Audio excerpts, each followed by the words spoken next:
Last time we mentioned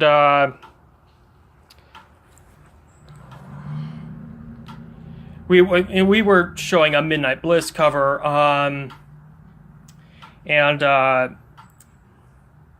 where a bunch of males have been transformed into attractive females, or parodies in a female form, to attract giggles for sheer contrast, and I did commentary on all of them. However, that was an alternate, and I suspect it was part of a longer continuous image.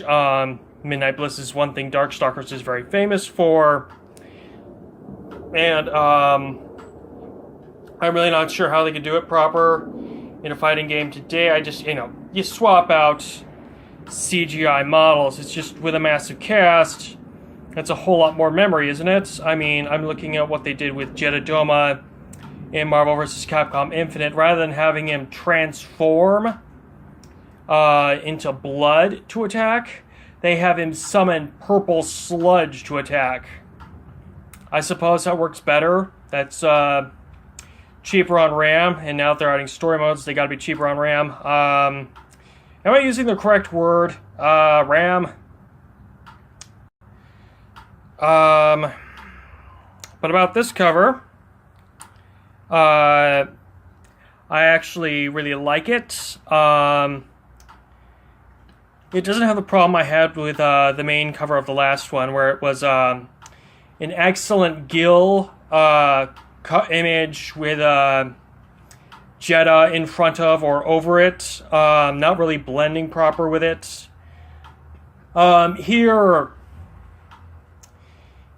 Here it uses the sword Dalek as a cover, not a cover, a filter, as a filter. So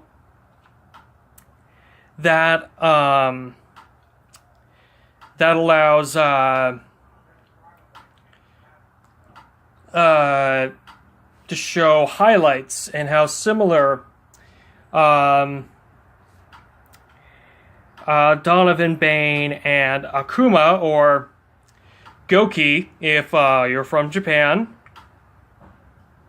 Of course, if you're from Japan, you'd be calling this Street Fighter versus Vampire. For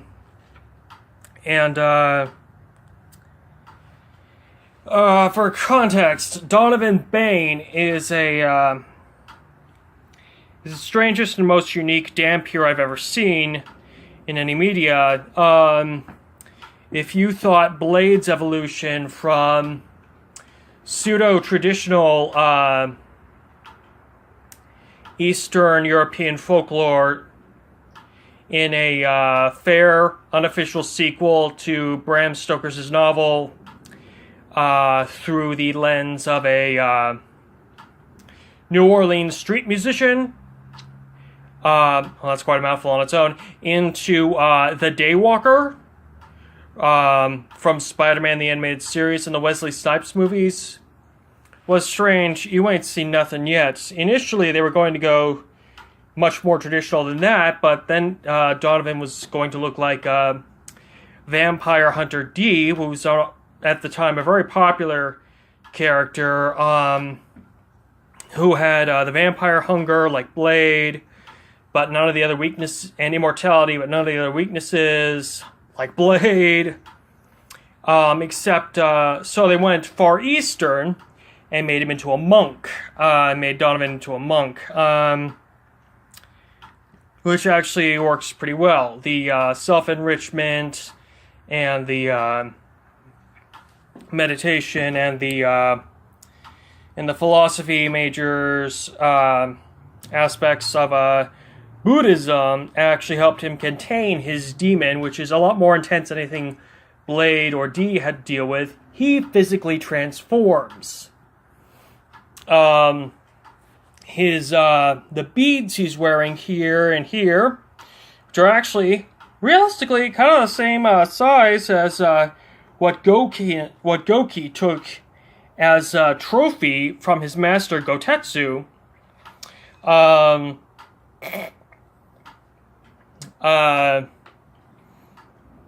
They help contain the power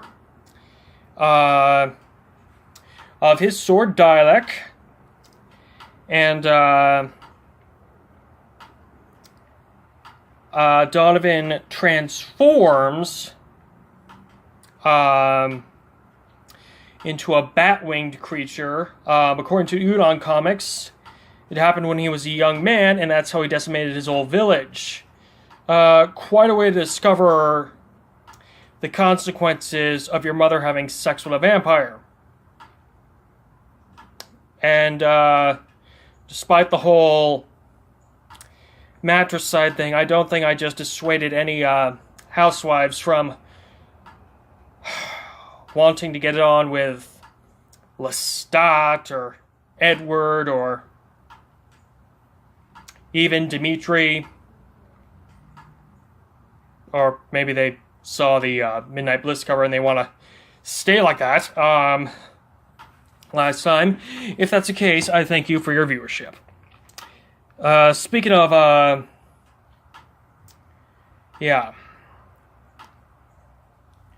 Speaking of last time, I mentioned that Dialek contains various elemental spirits and has a taste for Darkstalker blood. It's very much alive and thinking.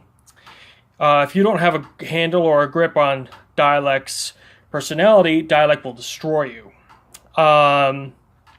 It's probably encouraging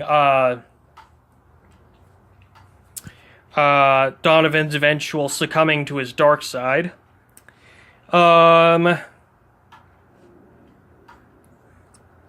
Speaking of which, I actually don't know what his Darkstalkers 3 ending is. He got reintroduced in one of the updates, but his story was supposed to end in Darkstalkers 2, where he was introduced. Where he lost his humanity. Speaking of whom, which this actually makes him a good comparison to Goki, or Akuma, they're going to call him here, because that's his Western name.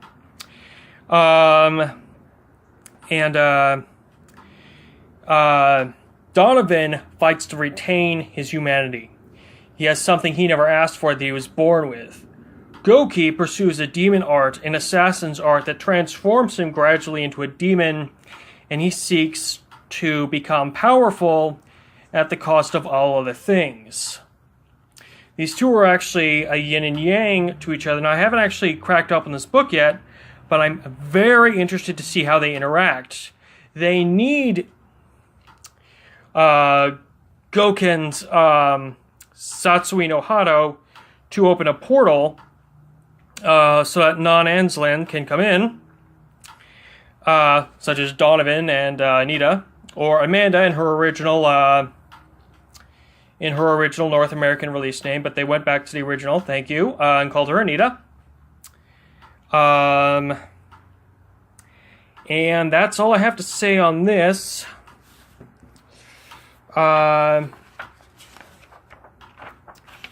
Here we go. Here are the other covers. This is guest art cover, and this is a tribute cover, not to a Universal movie monster poster, but to Superman versus Muhammad Ali. They're even posed similarly, and there's familiar faces in the crowd, and oh look, hey, there's Ryu. And of course, Dan is flashing his pearly whites right at the camera. Alright, well, come back and I'll see you inside.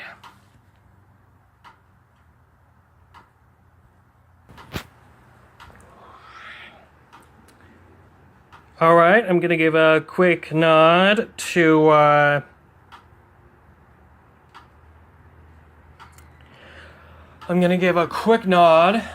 everyone who worked on it. And I'm not going to go so much into canon and mythology here. I'm just going to give my initial reactions to things as I see them.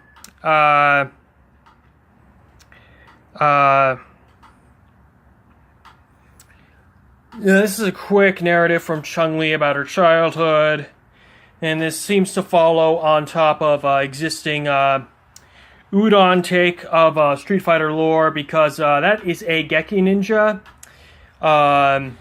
Udon turned Geki into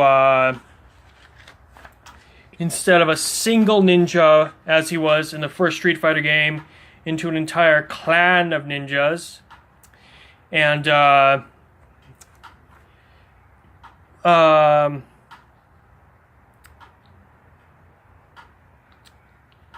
yeah, this is also where, Gen had his little, oh my god, what have I done? Freak out because, oh look! Dead ninja! Of course, Gen's a former assassin and he's teaching a future cop. Will wonders never cease. Now we're picking up where we had last time.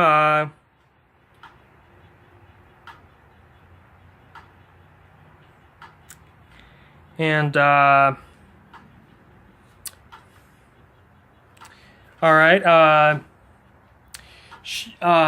Elena. See, I can remember some names. Elena mentions Winged Girl. Apparently she didn't remember Morgan's name, but I don't know how or if she heard her name, because I could only get my hands on issue 4 and issue 5. And, oh look, nasty demon voice. Gen's already dead. I haven't actually covered a whole bunch of Street Fighter Udon comics. I didn't actually know he had died. And, yeah, you know the Demon Samurai headless body of texts mentioned a couple of videos ago? This is Bishamon, and technically he's wearing a cursed armor and a wielding a demon-forged blade. But, shouldn't he be gone if this is following existing, Udon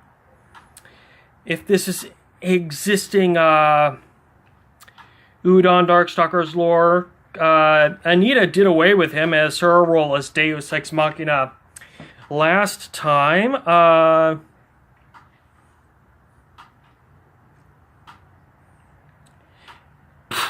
Overprotective puppy.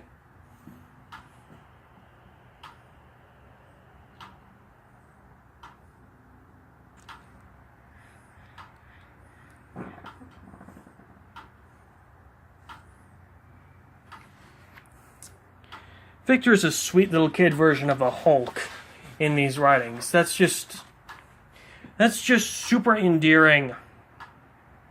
Oh, Victor, smash! They clearly have the same idea.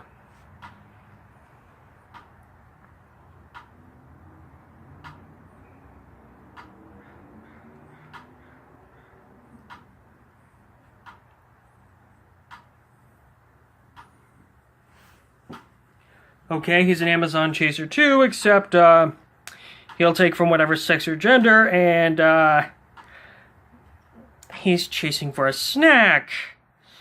I only chase for nibbles.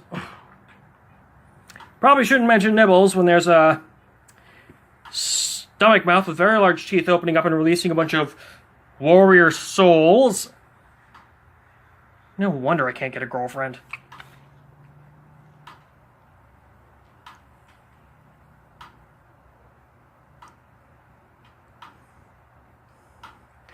Yeesh. Reminds me of that one time in Mortal Kombat where Shang Tsung's "Your soul is mine," a line he also used, got put to some real use. First movie, bunch of warriors for Liu Kang to fight.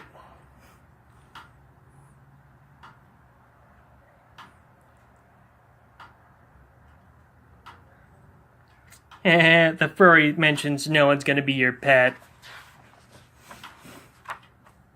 Well, a furry.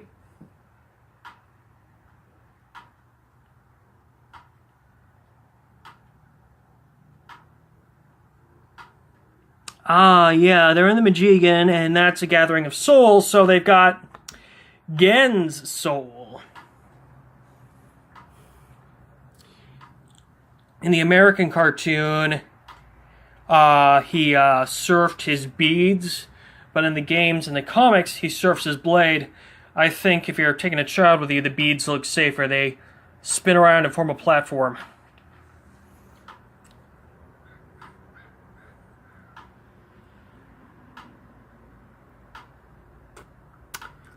So, Morgan names the technique, And Donovan names the master.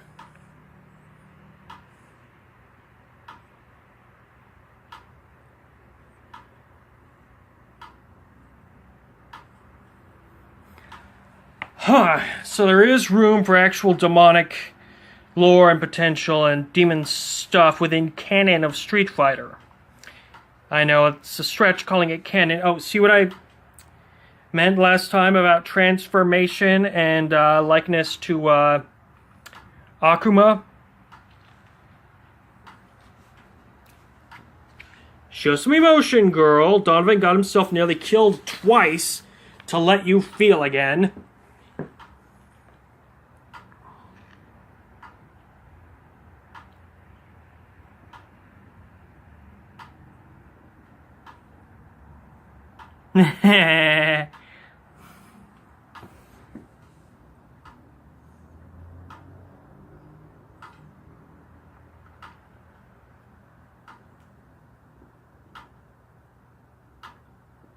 Called it!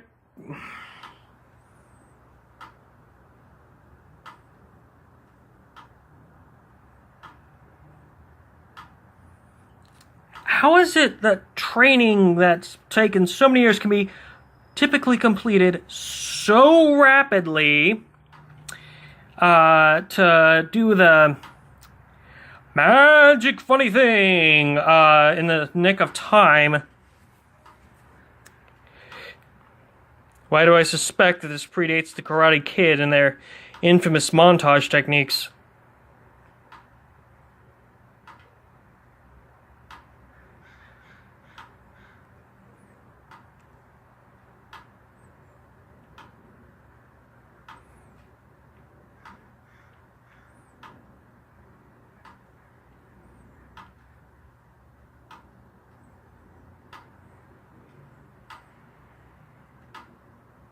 Ooh, this place is nifty. Your will affects time-space. Well, that answers my question, and oh my god, that classy outfit somehow looks hotter in this frame. I'm a pig. I mean, oinky oinky.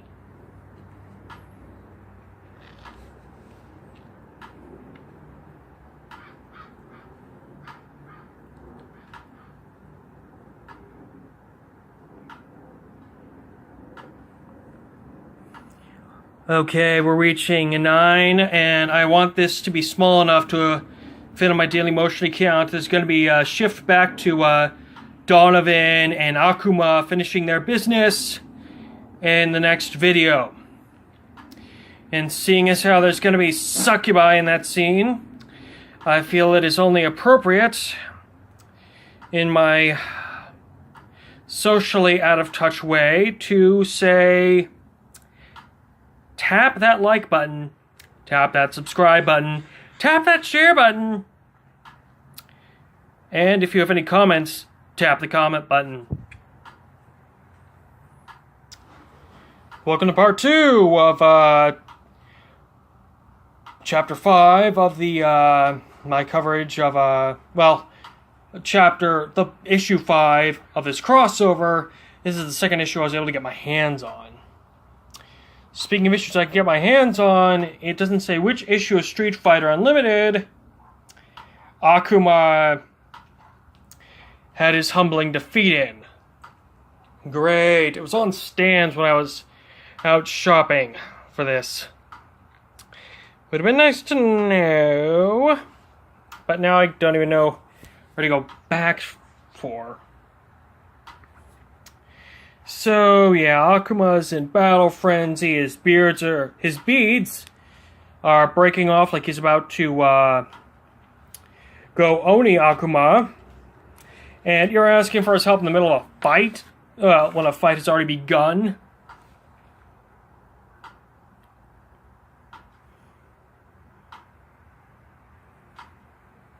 Oh, he's giving them a way to live.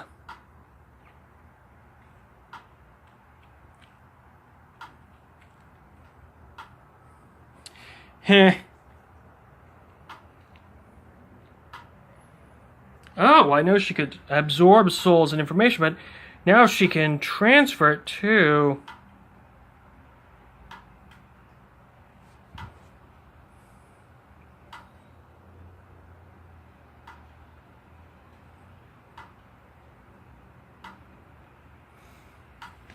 Yep, no, that's still kind of draining on him.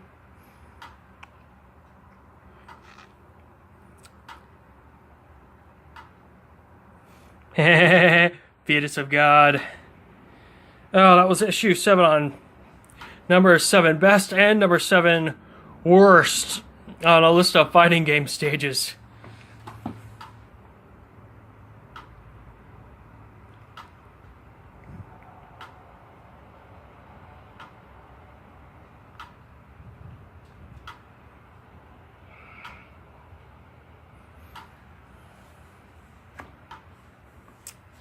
First rule of negotiation: make sure you speak on the other person's terms regarding their interests and objectives so that what's going on and what you offer is relevant to them. And, oh look, nunchuck beats sword.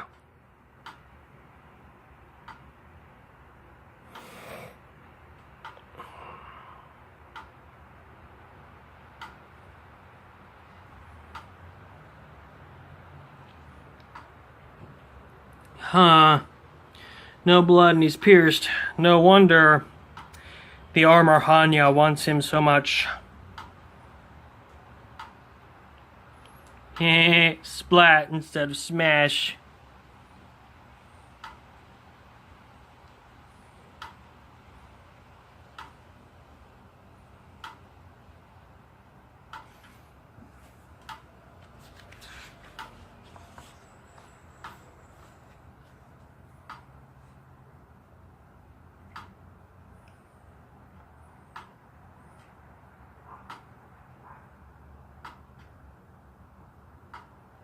And oh, look, she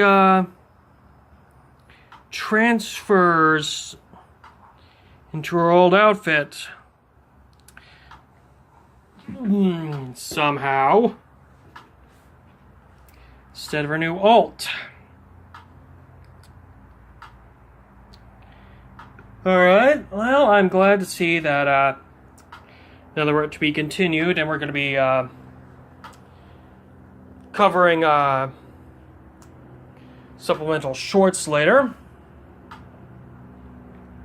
I'm glad that the themes of training and improvement found in both franchises are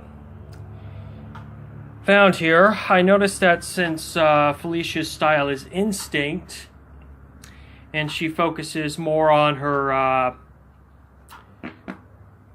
musical career, she's actually less of a mover of the plot in these fights.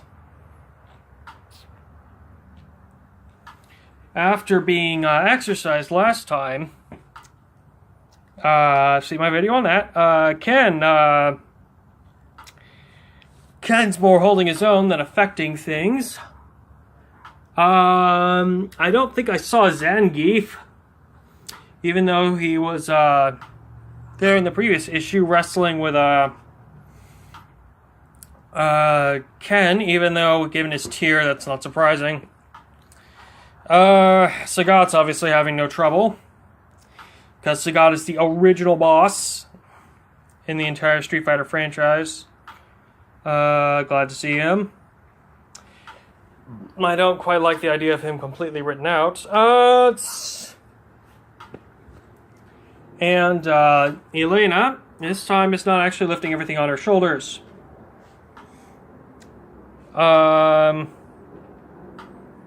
But once again, girl power saves the day in both courses, in both plot lines.